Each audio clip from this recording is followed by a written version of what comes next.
So I stopped at the Jack in the Box on the way here, and the girl behind the counter said, "Hiya, are you having an awesome day?" Which is shitty. But it's honest on me to disagree with her. Like if I'm not having an awesome day, suddenly I'm the negative one. Yeah. Usually when people ask how I'm doing, the real answer is I'm doing shitty.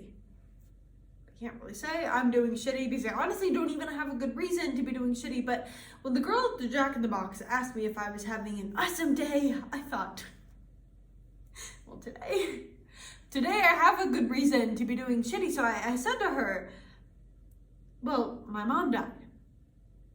And of course she burst into tears, which is annoying because now I have to comfort her, but she offers me a free churro with my meal. No one ever tells you when your mom dies you get a free churro. Anyways, that's not part of the whole... You know what? Let me restart. Reset. Here I am giving a eulogy, I guess.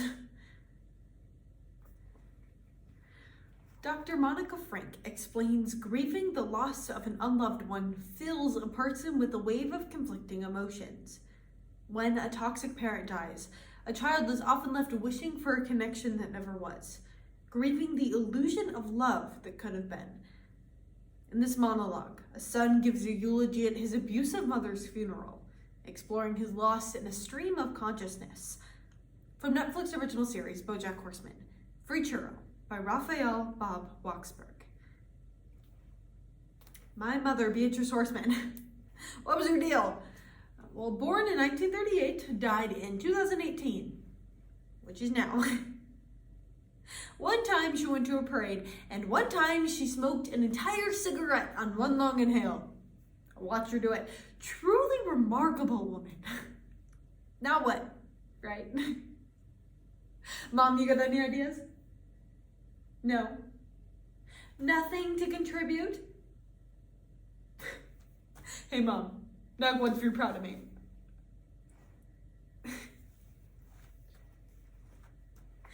Can I just say how amazing it is to be in a room with my mom and just be able to talk and talk and talk without her telling me to shut up? Hey Mom, knock once if you want me to shut up. No. Are you sure? I don't want to embarrass you. I don't want to make this eulogy into a melogy, so honestly, Mom, if you want me to shut up and just let someone else speak, I swear I will not be offended. Just knock. No? Your funeral. Yeah. Sorry about the closed casket, by the way. She wanted an open casket, but, you know. She's dead now, so who cares what you wanted, right? Okay, that sounded bad. No, the coroner just couldn't really get her eyes closed. So her face is just forever frozen in this tremendous mask of horror and anguish. Like that. Or as Mom called it, Tuesday. Mom called it Tuesday. Mom, what'd you think of that one? You like it? You never were a fan of my comedy. I keep waiting for that proof. You know, that even though my mother was a hard woman, deep down she loved me and cared about me and wanted me to know I made her life a little brighter. Hey Mom, not once if you love me, care about me, want me to know I made your life a little brighter.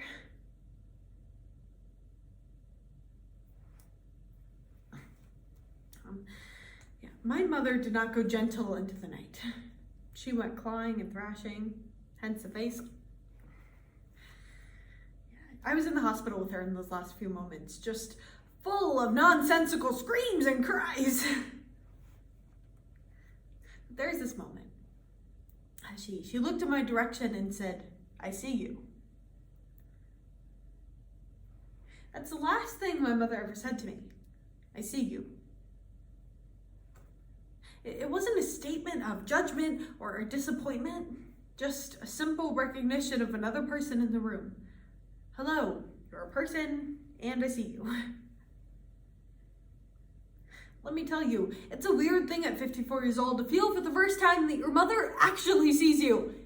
It's this odd realization that's the thing you've been missing. Like, oh, you knew what I wanted, you knew what I needed, and you waited until the last possible second to give it to me. Honestly, I was prepared for more cruelty. I was sure that she would get one final zinger about how I let her down, how I'm too tall and too fat and too stupid, how I'm needy and an embarrassment and a burden, all of that I was prepared for. I wasn't prepared for I see you. But only my mother would be lousy enough to spite me with one final moment of connection on her way out. Okay, or that's not fair. Maybe she literally just meant, I see you. You are an object that has entered my field of vision. Yeah, she was out of it at the end, so maybe it's dumb to try and contribute it to anything, really. Maybe she saw my dad. My dad died 10 years ago from injuries he sustained during a duel. Who the hell dies in a duel? I wish I didn't go to Jack in the Box then. Could have gotten a free churro, right? Yeah. My whole life, I never heard Mom say one kind thing about Dad, but at the funeral, she said, my husband is dead and everything is worse now. My husband is dead and everything is worse now. Maybe she knew that he frittered away all of her inheritance and replaced it with crippling debt, which, to be fair, it's a pretty shitty thing to leave your widow with. Like, oh, bad news, you lost your husband. But don't worry, you also lost a house. Is that what you meant? God, you're such a bitch. I'm sorry, I'm sorry. That one was a little too, my mom's a huge bitch for the room. Sorry, Mom, you're not a huge bitch. You were a huge bitch. Now you're dead.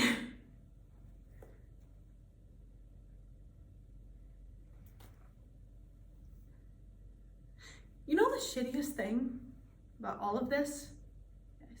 Is that when that woman at the Jack in the Box, when that stranger gave me that free churro, that small act of kindness, it was more love and more compassion than my mother ever gave me in my entire goddamn life.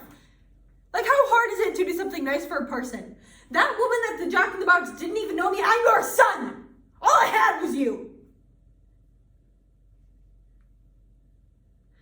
I keep going back to that moment in the ICU and I see you. I see you. Jesus Christ.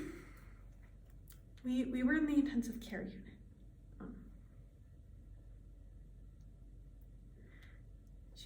She was just reading a sign.